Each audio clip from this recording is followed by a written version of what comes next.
पूरे भारत में जिस तरह से ट्रेन एक्सीडेंट हो रहे हैं उस बात को लेकर भारत सरकार थोड़ा सा सजग हो रही है। रेलवे मंत्रालय ने भी इस बात पे सख्ती दिखाई है और आप देखिए लगातार रेलवे के एएलपी की पोस्ट लगातार निकलती चली जा रही है। आपने अभी देखा ओपन भर्ती में भी नंबर ऑफ वैकेंसी बढ़ चुकी, जीडीसी का एग्जाम हो चुका है, लगातार लोटो पायलट की भर्तियां चल रही हैं और उसी के दौरान देखिए एक और बड़ी भर्ती जो कि जीडीसी के भुवनेश्वर जोन से निकल के आ रही है ईस्ट कोस्ट रेलवे की तरफ से। बच्चों यहां पर जो नंबर ऑफ वैकेंसी है वो जीडीसी के लिए काफी ज्यादा वैकेंसी, मैं आपको बताऊंगा नंबर ऑफ वैकेंसी कितनी है। सबसे पहले आप इस नोटिस को जरा देखिए, ये नोटिस हमारी 9/8/2024 की नोटिस है और नोटिस किसके लिए है तो सब्जेक्ट लिखा हुआ है filling of vacancy of assistant loco pilot electrical in pay matrix level 2 against 50% जो है PTO on one time expansion age पर eligibility norms of GDC in term of RRB, ये लिखा हुआ है पूरा। बच्चों अगर मैं यहां पर बात करता हूं तो यहां पर नंबर ऑफ वैकेंसी कितनी है तो आप देखिए डिटेल बोली जा रही है नंबर ऑफ वैकेंसी की। तो सीरियल नंबर में कैटेगरी लिखी है असिस्टेंट लोटो पायलट, पे लेवल लिखा है, मेडिकल स्टैंडर्ड A1 होना चाहिए और डिवीजन लिखा हुआ है ECOR और SBP मतलब संबलपुर होगा। बच्चों इसके बाद नंबर ऑफ वैकेंसी देखिए तो टोटल नंबर ऑफ वैकेंसी 505 है, मतलब आप ये समझो कि एक डिवीजन में, सिर्फ एक डिवीजन में 505 वैकेंसी मिलना एक बड़ी बात होती है। बच्चों अगर मैं डिवीजन की बात करता हूं तो संबलपुर हो गया और ECOR हो गया, इस दोनों डिवीजन में आपके 505 टोटल वैकेंसी है जिसमें जनरल की 331 है और SC की 110 है और ST की आप देख पा रहे हैं 64 वैकेंसी है। आप कहना यहाँ ओबीसी कहाँ है सर, जितने भी बच्चे ओबीसी वाले होंगे वो सब इसमें जनरल में ही क्वालिफाई करना होगा।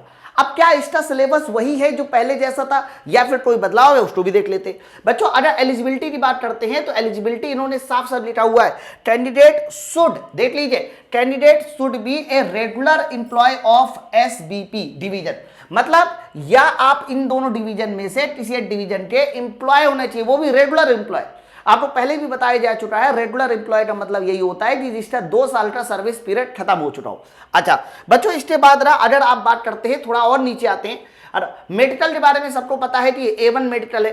बच्चों यहां पर अगर ट्रेड की बात करते हैं कि ITI की कौन कौन सी ट्रेड है जो इसमें मानी जा रही है जिसके लिए आपको पार्ट बी देना है, तो ITI की सारी ट्रेड भी दी है, मशीनिस्ट हो गया, मैकेनिक डीजल हो गया, मैकेनिक मोटर व्हीकल हो गया, मिल राइट मेंटेनेंस हो गया, इसी तरीके से और भी सारी की सारी ट्रेड है। बच्चों अगर मैं बात करता हूं यहां पर या तो आपके पास ITI होना चाहिए और या फिर बताइए क्या होना चाहिए, combination of various stream engineering discipline from a recognised institute in lieu of ITI के बदले या तो आपके पास डिप्लोमा या बीटेक होगा तो भी आप लोग इस वाले फॉर्म को भर सकते हैं। ठीक है बच्चों अगर मैं यहां पर थोड़ा और आगे आता हूं, है ना बच्चों अगर थोड़ा और आगे आता हूं क्योंकि बात तो यार सिलेबस की हो रही है, एज के बारे में ध्यान रखना। जो एज है जीडीसी वाले बच्चों के लिए वो 18 से 42 साल जनरल की होती है, ओबीसी की 18 से 45 साल होती है, SC ST की ध्यान रखना 18 से 47 साल होती है, मतलब टोटल आपकी एज काफी सारी है। ये देखिए यहां से पूरा का पूरा प्रोसीजर स्टार्ट है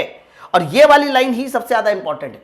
बच्चों अगर यहां पर आप लोग देख पा रहे होंगे तो रिक्रूटमेंट प्रोसेस लिखा हुआ है CBT शैल हैव 2 पार्ट्स, फिर लिखा है पार्ट ए पार्ट बी, यानी आपका एक एग्जाम होगा CBT का होगा पार्ट ए पार्ट बी, 2 घंटा 30 मिनट यानी 175 क्वेश्चन है और ये 175 फिट क्वेश्चन उसी जैसे पार्ट ए में 100 क्वेश्चन और पार्ट बी में हमारे 75 क्वेश्चन। थोड़ा अगर आप और नीचे आएंगे तो पार्ट ए में देखिए 90 मिनट का समय मिलेगा और 100 क्वेश्चन, सारे के सारे पासिंग मार्क लिखे हैं और 8/3 की बताइए क्या होगी माइनस मार्किंग। बच्चों यहां पर आपको 40% नंबर किसमें लेके आने होंगे, ये लाने होंगे पार्ट ए में पास करने के लिए और पार्ट बी में जो मिनिमम नंबर लाने हैं वो आपको 35% नंबर लाने। तो पार्ट ए और पार्ट बी को मिलाकर आपको दोनों पेपर पूरा पास करना होगा। यहां पर अगर हम लोग बात सिलेबस की करते हैं तो मेरे भाई यहां पर जो सिलेबस दिया गया है इसमें इन्होंने जीके को इन्वॉल्व किया है। बहुत सारे एग्जाम में जीके नहीं आता है ना, लेकिन कुछ एग्जाम में जीके आता है। तो मैं आपको फिर से बता दूं कि इसमें क्या क्या आने वाला है। बच्चों इसमें ना 25 क्वेश्चन हमारे पूछे जाएंगे मैथ के, इसके बाद 25 क्वेश्चन पूछे जाएंगे रीजनिंग के, पार्ट ए की बात कर रहा हूं, और 40 क्वेश्चन पूछे जाएंगे बेसिक साइंस के, और जबकि 10 क्वेश्चन जो आएंगे वो हमारे जीके के आएंगे। आप ये मान के चलो तो ये जो 5-4 सब्जेक्ट है पार्ट ए है, आपको यही सब्जेक्ट ऐसे हैं जो आपका सिलेक्शन ला सकते हैं, इसलिए आपको कमांड पहले इन सब्जेक्ट में बनानी है। लेकिन अभी आपने 2 जोन का जो रिजल्ट आया था हुबली जोन का और इसके अलावा सिकंदराबाद बोर्ड का, आपको पता है कि बहुत सारे बच्चे पार्ट ए में तो अच्छा कर लिए थे लेकिन पार्ट बी को क्वालिफाई नहीं किए थे। तो आप सब लोगों को पार्ट बी को क्वालिफाई करना ही करना है, मतलब पार्ट बी में 75 में से आपको 35% नंबर लाना है, लगभग 27 के आसपास नंबर होता है, लेकिन लोग फिर भी 75 में से 27 यानी 35% नंबर नहीं ला पाते। उसका रीजन है क्योंकि जो हमारा ट्रेड होता है वो थोड़ा बड़ा है और ट्रेड में चीजें भी ज्यादा है। तो आप लोगों को अगर आज कोई भी बच्चा इस फॉर्म को भरने वाला है तो वो सारा का सारा बच्चा पहले ट्रेड भी पढ़े और ट्रेड के साथ साथ वो जो 4 सब्जेक्ट है उन चारों सब्जेक्ट को भी पढ़े। देखो मैथ, रीजनिंग, जीके ये तो कहीं ना कहीं लोग पढ़ लेते हैं, बेसिक साइंस जरूर मजबूत कर लेना क्योंकि बेसिक साइंस से क्वेश्चन, अब बेसिक साइंस मजबूत करने का मतलब पता है क्या है, आप अपना बेसिक फिजिक्स मजबूत कर लो, बस बेसिक क्या मजबूत कर लो, फिजिक्स, क्योंकि फिजिक्स से क्वेश्चन ही सबसे ज्यादा आने हैं, क्योंकि बेसिक साइंस में सबसे ज्यादा फिजिक्स है ना। तो ये आपको 35% नंबर लेके ही आना है, इस बात को ध्यान रखिएगा बच्चों। इसके बाद इन्होंने ये भी बोल रखा है कि कौन कौन सी ट्रेड आएंगी, है ना।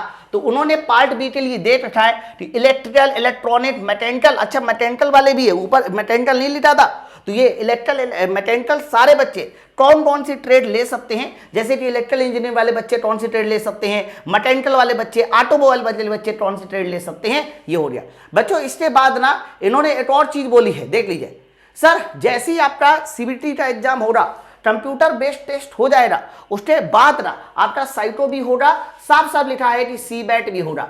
सी बैट जिसको साइटो भी कहते हैं, जिसमें मिनिमम आपको 42% नंबर लाती है। मैं आपको बता दूं, जो भी बच्चे सिलेक्ट किए जाएंगे वो आप देखो यहां से एक लाइन एकदम क्लियर कट समझ में आती है, ये जीडीसीटी वैकेंसी है और जीडीसीटी वैकेंसी आप देख पा रहे हैं यहां पर कैंडिडेट इक्वल टू 8 टाइम्स, देख लीजिए, यानी जीडीसी में भी साइको के लिए 8 गुना बच्चा बुलाते हैं। और आपको मैं बता दूं, इस बार जितने भी रिजल्ट आए हैं, किसी भी रिजल्ट में 8 गुना बच्चे बुलाए नहीं गए। इसका मतलब यह है कि बच्चे उनको मिले ही नहीं।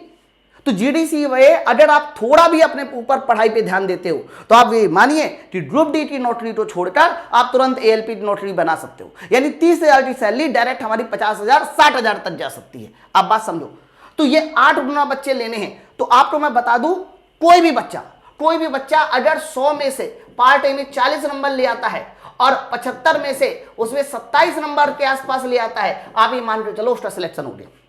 इससे ज्यादा कट ऑफ हिस्ट्री जाती ही रही है और 500 वैकेंसी काफी ज्यादा वैकेंसी है। तो सीबैट भी होगा और फिर उसके बाद जब आपकी मेरिट बनेगी तो 70% आपका पार्ट ए का लिया जाएगा और 30% हमारा साइको का लिया जाएगा और उसके बाद आपकी कह सकते हो मेरिट बनेगी, फाइनल आपकी ट्रेनिंग होगी। स्टार्टिंग डेट क्या है फॉर्म भरने की, उसके बाद इंडियन डेट क्या है, तो इन्होंने लिखा हुआ है 9/9/2024, फिर उसके बाद who will forward the application, यानी ये जो 9/9 आपका 2024 है, the willing and eligible employee had to submit their application in the prescribed form annexure to their controlling supervisor on before, यानी ये अंतिम डेट है। 9 सितंबर जो है ना वो आपकी अंतिम डेट है, इससे पहले आप लोगों को आपका पूरा का पूरा डेटा है वो सुपरवाइजर को सबमिट करना है, इस बात को ध्यान रखिएगा।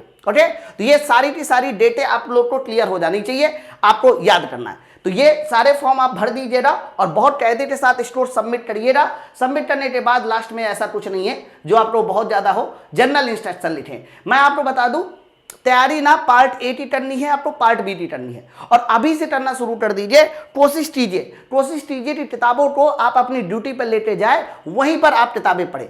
आप सब लोगों के लिए माई पाठशाला एप्लीकेशन ने पहले से ही जीडीसी वाले बच्चे, मतलब स्पेशली जीडीसी वाले बच्चों के लिए वो गारंटी बैच स्टार्ट कर रखा है। आपका ऑलरेडी सर गारंटी है क्या टी सिलेक्शन होगा, मेरे भाई इसलिए गारंटी बैच नाम दिया है क्योंकि आप लोगों में कट ऑफ इतना कम जाता है। अगर आप ईमानदारी के साथ थोड़ा भी पढ़ाई कर लेते हो तो आप ये मान के चलिए कि पार्ट ए और पार्ट बी में आप क्वालिफाई कर जाओगे।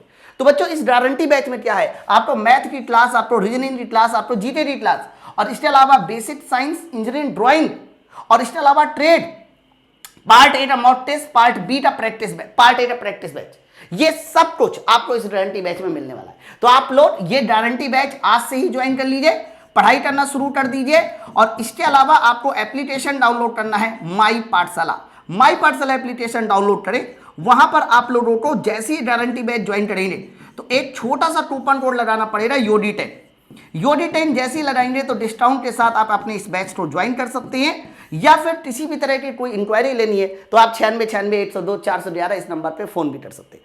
एक और खास बात है, मैंने आप लोगों के लिए बेसिक साइंस इंडियन ड्राइंग की ऑलरेडी एक बुक तैयार कर रखी है जो कि हिंदी लैंग्वेज में भी है और इंग्लिश लैंग्वेज में भी है। तो अगर आप किताब लेना चाह रहे हैं तो किताब के लिए आप 8081-800 इस नंबर पे व्हाट्सएप मैसेज करके किताब को भी ले सकते हैं। ओके, तो आप लोग जल्दी से इस बैच को ज्वाइन कर लीजिए और कोशिश कीजिए, क्योंकि अभी तक क्या था कि लोग जीडीसी को बहुत ज्यादा नहीं पढ़ा करते थे, लेकिन जब से जीडीसी की वैकेंसी हर जोन ने भारी भारी निकालना शुरू कर दी है तो लोगों ने पढ़ाई करना भी शुरू कर दिया है। तो आप भी पढ़िए और पढ़ने के साथ साथ इस वैकेंसी में 8 सिलेक्शन 8 सीट आपकी पट्टी कीजिए।